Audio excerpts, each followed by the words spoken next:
Welcome to Life Hacks Beyond Convention with Dee and Sonia. And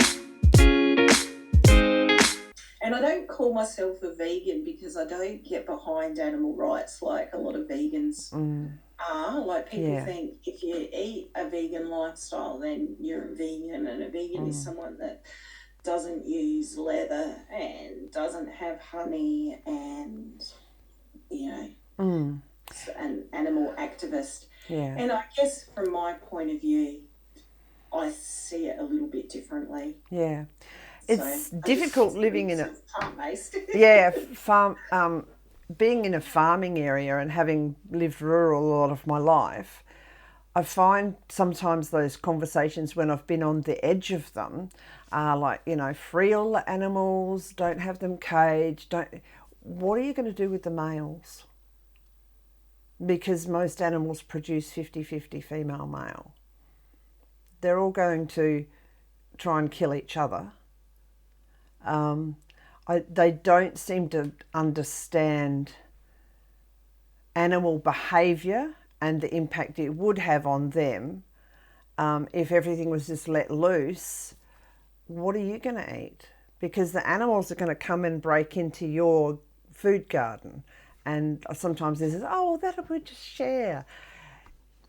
You got 3 bulls and 3 cows over the other side of the fence. For starters, you've got to deal with the fact that there's going to be 2 dead bulls any minute. And some very damaged cows probably. And then they're going to go through your fence and eat all your food. I know that we've messed it up in our history, but I think it's gone so far that we can't undo that. So we have to find alternative methods. Yeah. So. Yeah, it's actually difficult because I look and think some of the conditions are pretty abhorrent and I don't support that at all. Yeah. So I agree. I think we need to somehow improve what we're doing. Yeah. I think we can mitigate. I don't think the answer is just everybody become vegan or vegetarian. Yeah. It just doesn't work. There doesn't seem to be sometimes a recognition that animals also kill animals and their own. Exactly. And the humans are the top of the predation, we're the apex predator, aren't we? That's right. And how is that any different to a lion killing whatever it kills to eat for dinner? Yes. And certain animals, even prey animals, will kill the young in their herd as competition. So there's, interesting. Well, and some of the things it used to bother me when there was a whole outcry about tailing and mulesing lambs. Oh, yes.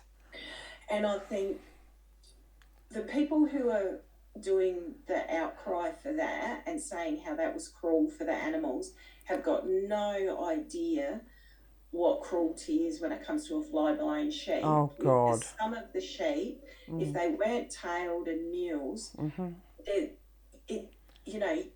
you just would end up with a fly-blown sheep. They're literally rotting from the asshole through. Yeah, it was awful. It's just awful. Horrendous. And I know that not every breed of sheep is the same.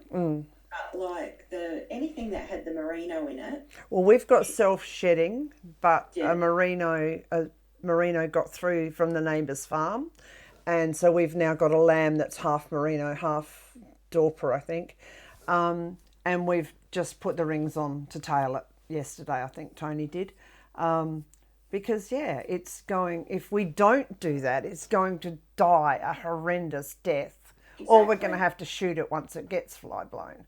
So we're better off. Yeah. And then people say, but you're not looking after your sheep. But all of the farmers I knew mostly check their stock morning and night. Yes. And you still can miss a fly-blown sheep. Yes. Yeah. And because they hide when they're in discomfort. So. Yeah.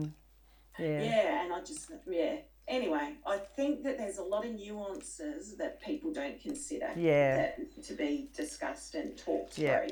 Yeah, I had English friends a long time ago that didn't want to tail theirs, and then they, had an interesting experience, and then from then on they tailed their sheep. Well, and having a pet lamb in your backyard is different to having, a whole paddock of Yeah, isn't it? it is, yeah.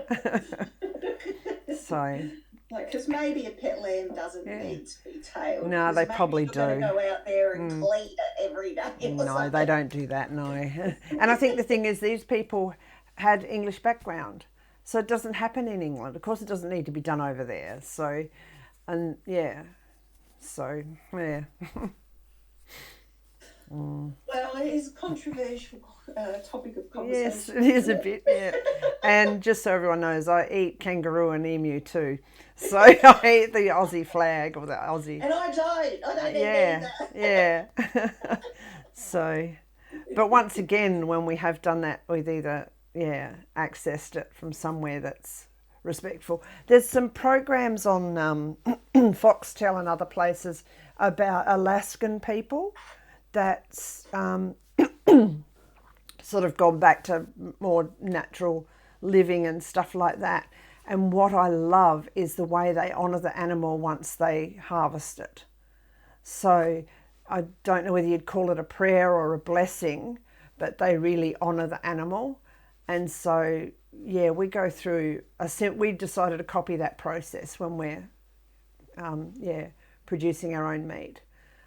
I guess it won't mean much to those that are really anti-eating meat, but it makes us be mindful of what we're using. Yeah. I think that's the key, isn't it, actually, Dee, is to be mindful of what we consume and how we go about it. Yes, yeah. Yeah.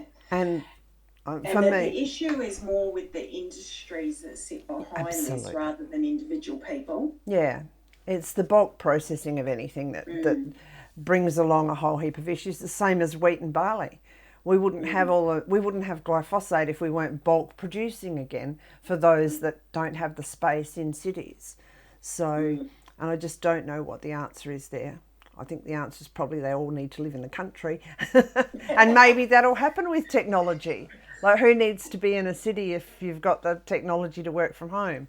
Although maybe, I don't know. Yeah, some politicians, maybe some people we don't want out here, but being precious about it. I kind of like my city life. Yeah. I guess I don't see you as full city, but I guess essentially you've got those services. Hit the subscribe button below if you want to follow Life Hacks Beyond Convention.